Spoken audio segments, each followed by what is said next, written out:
Baik, assalamualaikum warahmatullahi wabarakatuh. Sebelumnya, perkenalkan nama saya Dara Puspaningrum dengan NIM 210422125.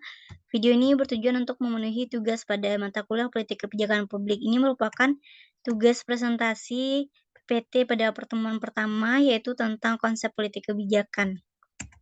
Nah, yang pertama itu kita harus tahu dulu apa definisi dari politik kebijakan.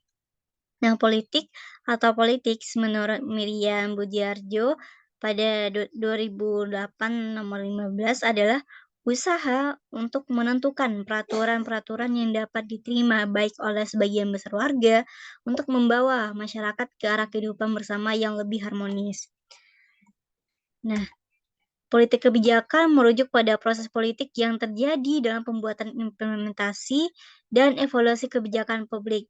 Ini melibatkan interaksi kompleks antara beberapa aktor termasuk pemerintah, lembaga, swasta, masyarakat sipil, dan kelompok kepentingan lainnya, serta berbagai faktor seperti nilai-nilai politik, ideologi, kepentingan ekonomi, dan tekanan politik.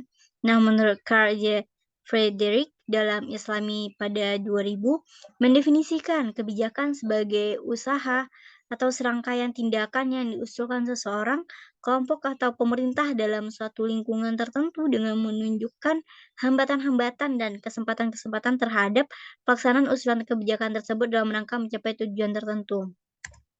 Nah, seberapa penting sih politik kebijakan dalam konteks pemerintahan? Nah, yang pertama itu, politik politik kebijakan itu dapat mengarahkan prioritas. Politik kebijakan membantu pemerintah dalam menetapkan prioritasnya. Dengan memahami kebutuhan dan aspirasi masyarakat, pemerintah dapat merumuskan kebijakan yang sesuai dengan kebutuhan dan memberikan manfaat maksimal bagi masyarakat. Selanjutnya yaitu menyediakan pedoman tindakan. Kebijakan politik memberikan pedoman bagi pemerintah dalam mengambil tindakan konkret. Hal ini membantu pemerintah untuk tetap fokus dan konsisten dalam melaksanakan program-programnya. Selanjutnya yaitu menghasilkan solusi, yang mana politik kebijakan ini membantu pemerintah dalam menghasilkan solusi atau berbagai masalah yang dihadapi oleh masyarakat. Dengan melibatkan berbagai pihak yang berkepentingan, pemerintah dapat menciptakan kebijakan yang lebih efektif dan keberlanjutan. Nah, terakhir itu adalah meningkatkan legitimitas, yang mana kebijakan politik ini yang baik dan berkeadilan dapat meningkatkan legitimasi pemerintah di mata masyarakat. Hal ini penting untuk memastikan keberlanjutan pemerintah yang stabil dan berdaya saing. Adapun ciri dari kebijakan publik itu, yang pertama adalah kebijakan publik itu lebih merupakan tindakan yang mengarah pada tujuan daripada sebagai perilaku atau tindakan yang serba acak dan kebetulan. Yang kedua, kebijakan pada hakikatnya terdiri atas tindakan-tindakan yang saling terkait dan berpola yang mengaruh pada tujuan tertentu yang dilakukan oleh pejabat-pejabat pemerintah. Selanjutnya, kebijakan bersangkut paut dengan apa yang senyatanya dilakukan pemerintah dalam bidang-bidang tertentu. Misal, dalam mengatur perdagangan, mengendalikan inflasi, ataupun menggalakkan program perumahan rakyat bagi golongan masyarakat berpenghasilan rendah dan bukan sekedar apa yang ingin dilakukan oleh pemerintah dalam bidang-bidang tersebut. Selanjutnya yaitu kebijakan publik mungkin berbentuk positif, mungkin juga dapat berbentuk negatif. Dalam bentuk yang positif, mungkin akan mencakup beberapa bentuk tindakan pemerintah yang dimaksud untuk mempengaruhi masalah tertentu. Sementara dalam bentuknya yang negatif, kemungkinan meliputi keputusan-keputusan pejabat pemerintah untuk tidak bertindak atau tidak melakukan tindakan apapun dalam masalah-masalah di mana campur tangan pemerintah justru diperlukan. Oke, lanjut jenis kebijakan publik.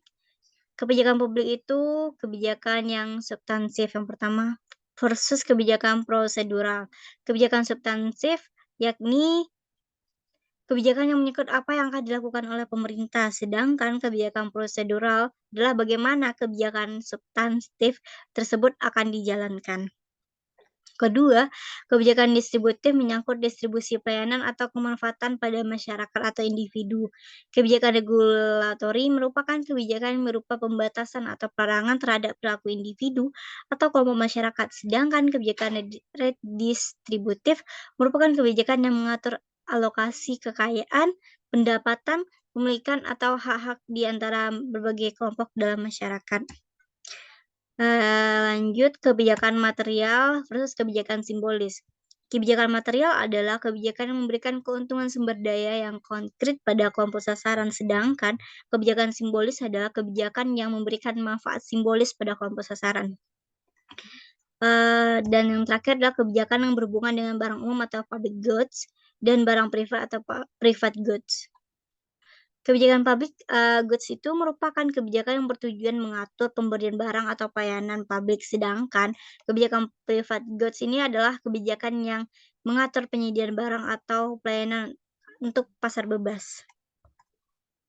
Oke, kita lanjut ke beberapa faktor yang mempengaruhi pembuatan kebijakan menurut dalam Islami 2000. Yang pertama itu adanya pengaruh tekanan-tekanan dari luar, adanya pengaruh kebiasaan lama atau konservatisme, adanya pengaruh sifat pribadi, adanya pengaruh dari kelompok luar, adanya pengaruh keadaan masa lalu, yang mana pengalaman, latihan, dan pengalaman sejarah yang terdahulu berpengaruh terhadap pembuatan keputusan. Sekian yang dapat saya sampaikan, kalau ada salah mohon maaf. Assalamualaikum warahmatullahi wabarakatuh.